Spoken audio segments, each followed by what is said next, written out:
So former Tory leader Michael Howard has opened his mouth on a few opinions when it comes to the Supreme Court, and I find these opinions to be somewhat accurate in what I also believe, something I think is worth addressing because it's always good to get our opinions out there. So for those who don't know, Michael Howard was the leader of the opposition when the Tories were weak, during the time of Tony Blair from 2000 to 2005, or was it 2002 to 2007? 2002 to 2007. Sorry, it was the latter. He wasn't particularly good, and there were many shows that did impersonations of him, along with people like Tony Blair. I think the show was Dead Ringers. No, it was a Channel 4 show with Brevitt. Doesn't matter. And he was mocked for looking very creepy, and the gestures he made him look very sinister. Since he lost, and he's disappeared into irrelevancy, he has resurfaced with a bunch of opinions on BBC Radio 4. I personally don't listen to the radio, so I didn't hear this interview, but some of the comments were remarked in an article on the Daily Mail. Whether you like the Daily Mail or not, that's your opinion, I don't really care about it. But the quotes are interesting. He believes that judges distort the law to reach the result they want to achieve, because he has been, and very openly, critical of the Supreme Court ruling that Boris Johnson's prorogation of Parliament was unlawful, something which he ardently disagrees with. And Michael Howard now is in the House of Lords. He was given a peerage, so his own interests are already skewed, and leg to stand on he won't have much of when we get further into this. For those who don't know, Michael Howard was also a barrister, and he believes that the judges are increasingly substituting their own view of what is right for the view of Parliament and of ministers.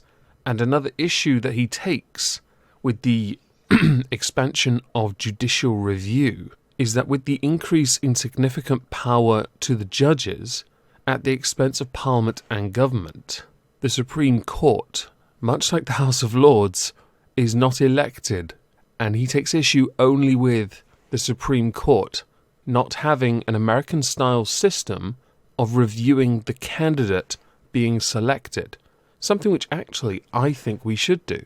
But I also think we should have a Senate and not a House of Lords.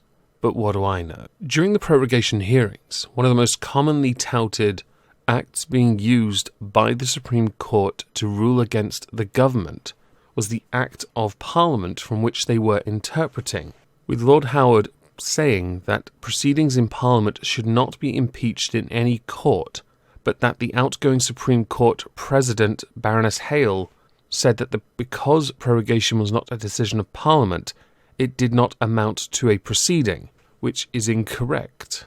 Prorogation, and I say this as well as Lord Howard, is an act of Parliament.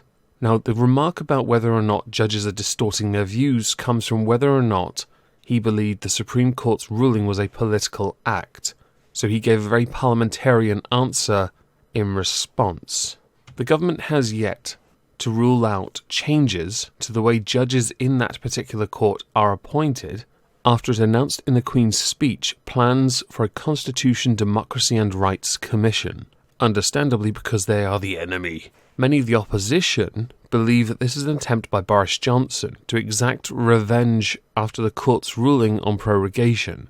I tend to think that there is a point to that. However, it is also a valid thing to want a Constitution, Democracy and Rights Commission. I wouldn't mind a constitution. That would be nice.